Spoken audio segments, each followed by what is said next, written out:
मैं ख़ुद एक बार देख के हैरान था कि भाई इन्होंने मुझे कितने बड़े आलमी दहशतगर्द के तौर पे ट्रीट किया है। लोग अभी आगे पूछ रहे थे कि अभी तुम्हारा सॉफ्टवेयर अपडेट तो नहीं हो गया। मैं तो सोच रहा था जेल में जाके कि मेरा मुखालिफ बड़ा ही कोई बेवकूफ़ किस्म का third class disgruntled sort of a person है कि वो मुझे रोक नहीं रहा था, वो मुझे और मकबूल कर रहा था, मजबूत कर रहा था। एक डाले में 15 पुलिस वाले घुसाए हुए थे, उन्होंने अगला डाला इनका ख़राब हो गया था, तो वो कोरोना की SOP ज़बरदस्त फॉलो करके आ रहे थे। रियासत की हिफाजत भी ना इन उल्लू के पट्टों की निस्बत ज़्यादा हमारी जिम्मेदारी है। ये जेल से रिहाई पे मेरा पहला ऐलान है।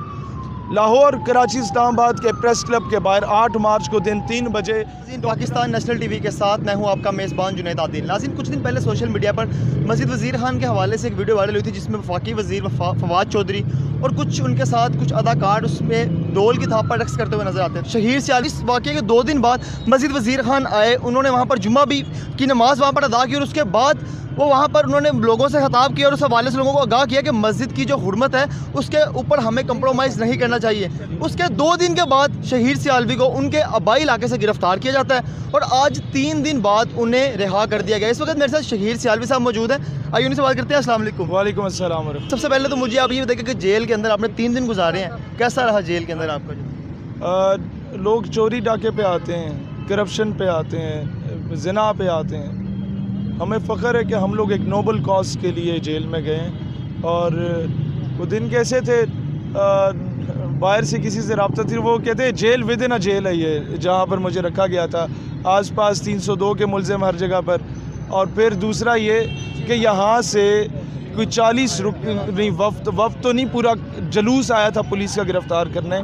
जिस तरह वो मुझे नहीं कि दुनिया के कोई बहुत बड़े दहशतगर्द को गिरफ़्तार करने जा रहे हैं, वहाँ लोकल पुलिस को भी ऑन बोर्ड लिया, यहाँ के भी ऑन बोर्ड लिया।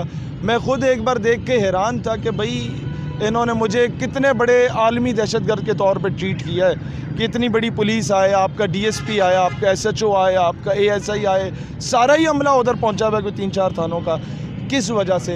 इस वजह से कि एक मिरासी जाके नाचा था जिसे वफाकी वज़ीर डब्बू कहते हैं, और वो मस्जिद वज़ीर खान के बाहर नाच के आया और आप उसे शट अप कॉल देने गए कि ये रियासत मदीना में इस तरह नहीं होता, तो उस बेस पे गिरफ़्तार किया गया। मैं तो इन लोगों को यही कहूँगा कि जब कमीने अरूज पाते हैं अपनी औकात भूल जाते हैं। कितने कम ज़र्फ़ हैं ये गुब्बारे कि चंद फूंकों से भूल जाते हैं, और ख़ाक में मिल गए नगीने लोग, हुक्मरां बन गए कमीने लोग। जेल के अंदर हाथ में हथकड़ी लगी हुई है, साथ पुलिस के लोग मौजूद हैं, लेकिन आपकी जानिब से फिर बड़े जो बयानात हैं, आप अपने मौक़िफ़ के ऊपर जो है बात कर रहे हैं, तो इतनी बेबाकी और इतना हौसला ये कहाँ से? पता है क्या, पीर मेहर अली शाह कहते थे कि जो शख्स ख़त्म नबूवत का काम करता है उसकी पुश्त पे हुजूर का हाथ होता है। और ये बात है कि लोग अभी आगे पूछ रहे थे कि अभी तुम्हारा सॉफ्टवेयर अपडेट तो नहीं हो गया। मैंने कहा ख़रीदा ना गया शाह से जूता फ़कीर का। यहाँ बड़े बड़े हैं, चंद घंटों की मार होती है, सॉफ्टवेयर अपडेट होता है। हम कब्र में उतरते वक्त भी यही नारे लगा रहे होंगे इंशाल्लाह। सॉफ्टवेयर की बात आई है तो जब आपको गिरफ़्तार किया गया तो उसके बाद वो लोग जो शायद आपको नहीं भी जानते थे उन्होंने भी आपकी वीडियोस लगाना शुरू की और ट्विटर पर ट्रेंड भी चला कि रिलीज़ शहीर सियालवी। तो फिर आपको नहीं लगता कि जेल में जाने के बाद जो आप तो पहले भी एक सेलिब्रिटी थे, तो एक उसके अंदर मज़ीद इजाफा हो गया? सर मैं तो सोच रहा था जेल में जाके कि मेरा मुखालिफ बड़ा ही कोई बेवकूफ़ किस्म का third class disgruntled sort of a person है कि वो मुझे रोक नहीं रहा था, वो मुझे और मकबूल कर रहा था, मजबूत कर रहा था, और मैं हो गया अल्हम्दुलिल्लाह। उस FIR के अंदर लिखा गया था कि आपने कोरोना SOPs की खिलाफ वर्जी की है और उसके अलावा ये भी कहा गया था कि जिस पुलिस की वैन में मुझे लेके आए हैं ना, ये जो डाला खड़ा हुआ इस तरह का डाला था, ये दिखाइएगा ज़रा ये, और एक डाले में 15 पुलिस वाले घुसाए हुए थे, उन्होंने अगला डाला इनका ख़राब हो गया था, तो वो कोरोना की SOP ज़बरदस्त फॉलो करके आ रहे थे, और मैं बात नहीं करूँगा। अच्छा, एक चीज़ देखी गई कि मस्जिद वज़ीर खान के हवाले से पहले भी एक वीडियो वायरल हुई जिसमें अदाकारों ने डांस भी किया, गाने की एक शूटिंग भी की। आपको क्या लगता है कि इस तरह के जो मामलात हैं हमारी मुक़द्दस जगहों के ऊपर, ये रियासत की नाकामी है या आवाम की तरबियत का मसला है? तरबियत का मामला नहीं है, ये जो people who are at the helm of affairs जो ऊपर हुकूमत में बैठे हुए हैं, इनकी तरबियत का मसला है। ये इनके बाप दादे अंग्रेज़ों के कुत्ते नहलाया करते थे, इन्हें वजारतें मिली बाद में, ये इन्हें जागीरें मिली, इन्हें दस्तारें मिली, बड़े बड़े नवाब वडेरे जागीरदार अंग्रेज़ों के बूट पॉलिशिए होते थे। उसके बाद 1857 की जंग आज़ादी में अलामा किफ़ायत अली काफ़ी जैसी हस्तियों को काले पानी भिजवाने वाले लोग ये थे। उलमा जिनको ऊँट पे बिठाया, वो उस पे हाथी पे बिठाया जाता था, नीचे से टांगें बांधी जाती, ऊपर यहाँ बाजुओं के नीचे रस्सी डाली जाती और दरख्त से बांधा जाता, और हाथी को जब मारा जाता ना, वो जब भागते थे, हाथी साहब जब भागा करता था तो वो उलमा का आठ बन जाता था, और तोपों के सामने उलमा को खड़े करके वो तोपें जब बजाई जाती थी तो पड़खचे उड़ जाते थे उनके। ये उन लोग जो ये साजिशें करते थे सिर्फ इस एवज़ के उन्हें थोड़ी जागीरें मिल जाएंगी, उन उल्लू के पट्टों की औलादें हमारे ऊपर 70 सालों से काबिज़ हो गई। ये मैं वैसे ही नहीं, मैंने वो शेर लिखा था कि हम पे मुसल्लत किए गए हैं 70 सालों से फ़रंगियों के जो भी दरबान होते हैं, मिल्लत फरोशी करके फ़रंगी मंडी में तभी जाके मुस्तहिक नोबल इनाम होते हैं। रात जिनकी शराबो कबाब में गुजरती है वो सुबह सादिक हमारे हुक्मरान होते हैं। और मुझ जैसे लोगों का क्या होता है कि सच झूठ ठहरा मुअज़्ज़िज़ इस ज़माने में, जो सच कहें तो ज़ीनत ज़िंदान होते हैं। हाथ में हथकड़ी लगी हुई है, लेकिन उसके बावजूद मैं जुर्म बताऊं क्या है? जुर्म यह है कि 27 दिन इन ढगों की नाक के नीचे, पार्लियामेंट के नीचे, वज़ीर आज़म, तमाम वज़राए की नाक के नीचे 27 दिन एक बंदा इजराइल का झंडा लेके बैठा था। उस उल्लू के पट्टे को इन ढगों में से किसी ने भी नहीं उठाया। मुझे अपने जंड से जाना पड़ा उसे उठाने के लिए, उसे 2 लितर लगाने के लिए।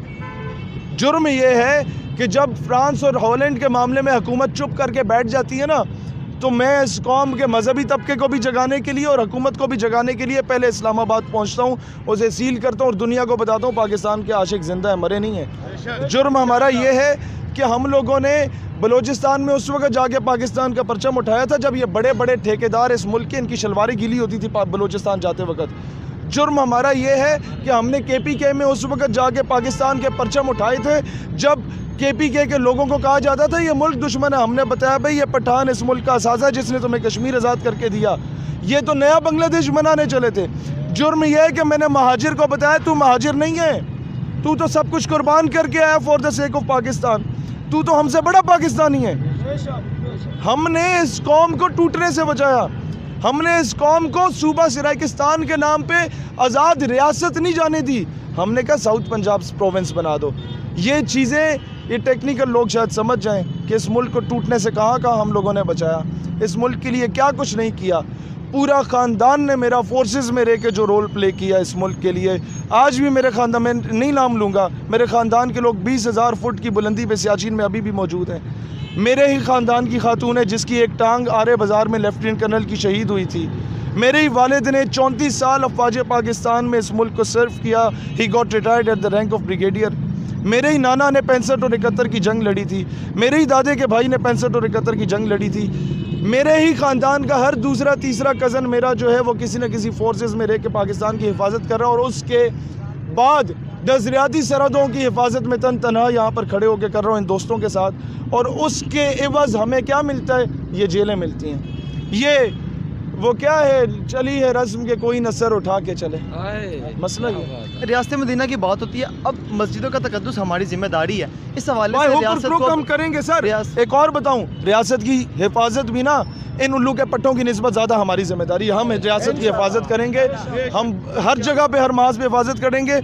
पाकिस्तान ला इलाहा इल्लल्लाह मोहम्मद रसूलुल्लाह पे बना सल्लल्लाहु अलैहि वसल्लम। 8 मार्च को ये औरत मार्च वाली आंटियाँ निकलती हैं ना, मेरा जिस्म मेरी मर्ज़ी करते हुए, लाहौर, कराची, इस्लामाबाद, ये जेल से रिहाई पे मेरा पहला ऐलान है। लाहौर, कराची, इस्लामाबाद के प्रेस क्लब के बाहर 8 मार्च को दिन 3 बजे डॉक्टर आफिया सिद्दीकी के नाम पे हम वो दिन मनाएंगे। कश्मीर और फ़लस्तीन की मज़लूम बहनों पे वो इंटरनेशनल वुमेन डे मनाया जाएगा। इनके मुकाबले में जलसे होंगे इंशाअल्लाह। बहुत शुक्रिया। मेरे साथ शहीद सियालवी साहब मौजूद थे, आज उन्हें जेल से रिहा किया गया और इस वक्त आपने उनका जो मौक़िफ़ था वो सुना, और उन्होंने कहा कि मैं इस मौक़िफ़ से पीछे हटने वाला नहीं। अपने मेज़बान जुनैद आदिल को दीजिए इजाज़त, अल्लाह ने के बाद।